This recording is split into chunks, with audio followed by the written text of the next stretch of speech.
Rio Tinto je zelo toksična reka, ki ima edinstveno rdečo in oranžno barvo. Le-ta je posledica njene zanimive kemijske sestave.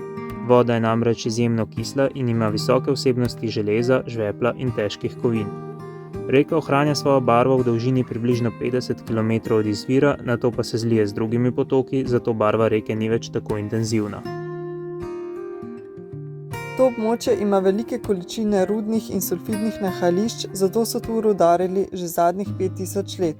Kopali so predvsem baker, srebro, zlato in druge minerale. Prav rudarjenje je eden izmed razlogov za takšno kislost reke. S kislino nasičeni iztoki iz rudnikov namreč povzročajo resne okoljske težave, saj se v tako kisli vodi raztapljajo številne težke kovine.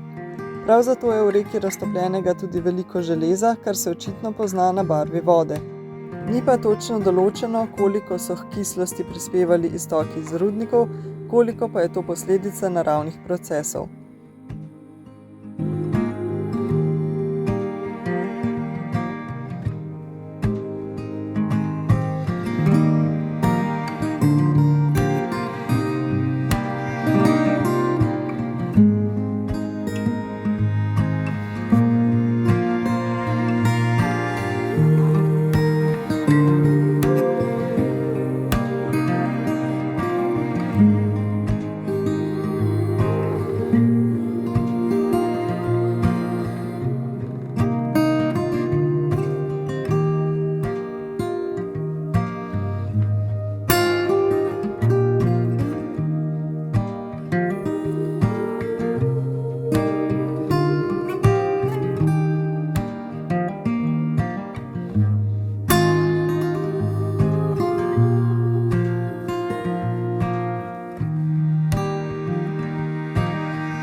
Ta vikend sva bolj malo snemala, zato ker smo bili parkirani ob tisti reki Rio Tinto in smo se dobili za eno slovensko družino, ki tudi potuje z avtodomom.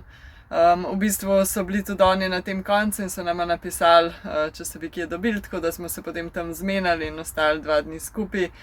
Je bilo prav fajn se malo podružiti pa malo deliti popotniške izkušnje.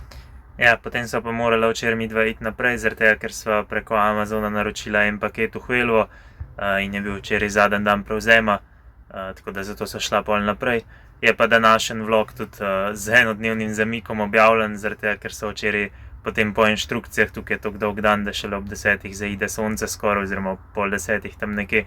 Tako da, ker sva končala včeraj z delom, sva šla zvečer še peš v mesto in na eno sangrijo. In je bil res prav fajn, je bilo enkrat iti v mesto, čist neobremenjen in nič hiteti. Ja, tako da, potem sem bila tako pozno zvečer doma, da res nisva se še z vlogom ukvarjala. Je pa to za ta vlog, pa se vidimo v naslednjem. Ja.